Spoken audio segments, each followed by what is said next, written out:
Welcome to this explainer. Today, we're stripping away all those tired corporate buzzwords to get to the actual mechanical core of good strategy. We're diving deep into the foundational insights from Chapter 5 of Richard Rumelt's absolute landmark book, Good Strategy, Bad Strategy.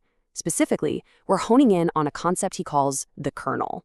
So, if you've ever felt like your own organization's strategy is basically just a laundry list of vague goals and wishes, well, you are in the exact right place.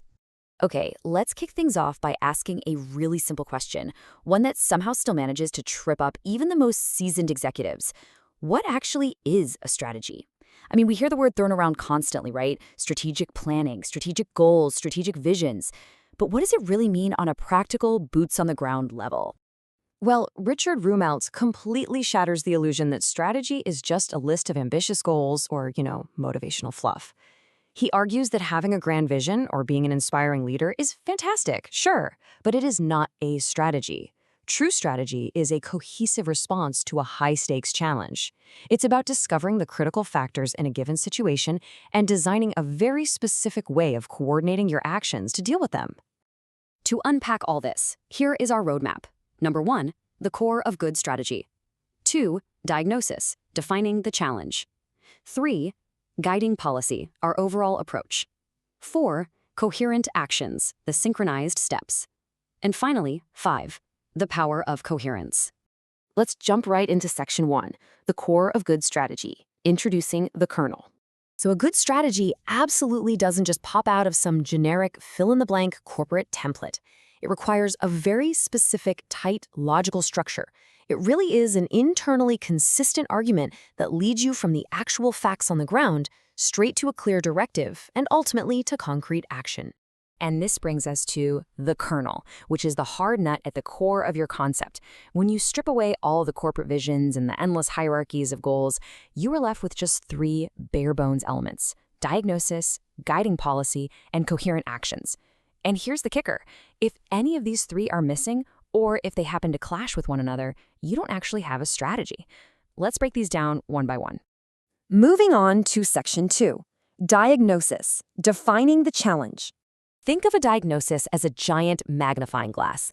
Its entire purpose is to simplify the overwhelming, chaotic complexity of reality by uncovering the most pivotal obstacles in your way. It answers the fundamental question of what is actually going on here.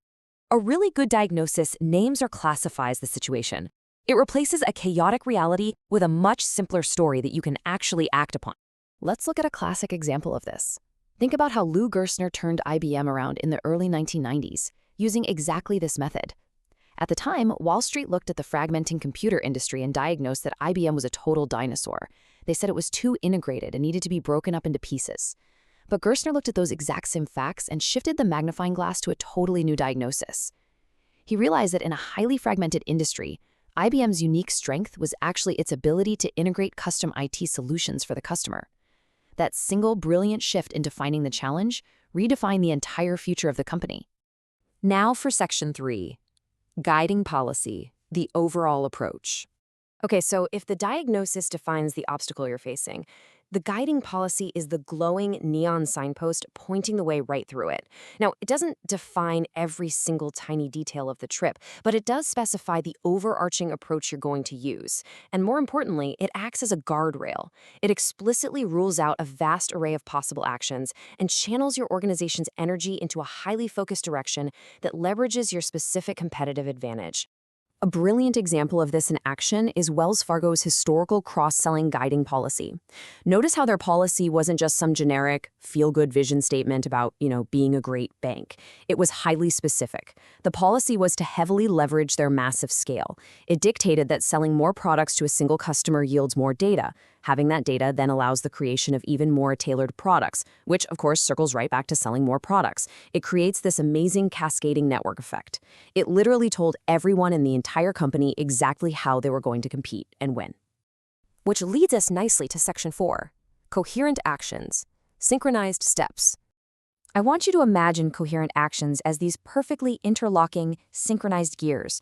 This is the stage where you coordinate your resource commitments and your day-to-day policies to flawlessly execute that guiding signpost we just talked about. A lot of organizations mistakenly think strategy stops at the policy stage, But strategy is inherently about action. If your strategy doesn't define feasible, immediate actions that physically build on one another, well, it lacks punch. It just remains a theoretical pie-in-the-sky concept. Consider Stephanie's Corner grocery store. It's a perfect micro case study of these synchronized gears in motion. Like any business owner, Stephanie faced a myriad of daily choices. But by adopting a guiding policy focused specifically on serving the busy professional, rather than, say, local college students, her actions became incredibly obvious. She added a second checkout stand specifically for that 5 p.m. post-work rush. She secured alley parking. She stocked high-quality prepared food instead of cheap midnight snacks.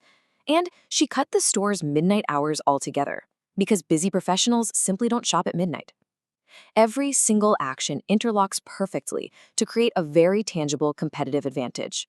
But to really truly appreciate the brilliance of that tight, local alignment, we have to contrast Stephanie's synchronized gears against some colossal, incoherent corporate blunders. Because surprisingly enough, it is incredibly common for massive billion-dollar organizations to take actions that actively fight against one another. For instance, take Ford's strategy under Jacques Nasser. It was, quite frankly, utterly incoherent. Nasser believed that brand was the absolute key to profits, which led Ford to acquire unique luxury brands like Volvo and Jaguar. But at the exact same time, Ford's corporate manufacturing policy dictated that they had to produce at least 1 million units on a shared platform just to save money. This is a massive disconnect. A Volvo buyer is paying top dollar for a uniquely safe vehicle, right? Not a generic Ford platform just hidden inside a different shell. The corporate gears were literally grinding against each other, completely canceling out any potential competitive advantage they had. And that brings us to our final point, Section 5, the power of coherence. The true overriding magic of the kernel is coherence. It is the unnatural, focused centralization of power that forces the magnifying glass, the neon signpost, and the gears to all work as one cohesive unit. Good strategy is essentially an exercise in centralized power used to overcome the natural fragmentation and chaos of a large organization. When your diagnosis leads directly to a guiding policy, and that policy then dictates a set of completely synchronized actions, you create a massive multiplication of force. So I want to leave you with this final provocative thought as you evaluate your own organization to see if you are truly executing good strategy. Take a hard look at your strategic plan today. Do you actually have a real kernel? Have you defined a clear diagnosis and a specific guiding policy? And most importantly, are your daily actions clicking together like synchronized gears, or are they just spinning in the dark? Really think about that and try applying the kernel to your next big challenge. Thanks so much for joining me on this explainer, and I'll catch you next time.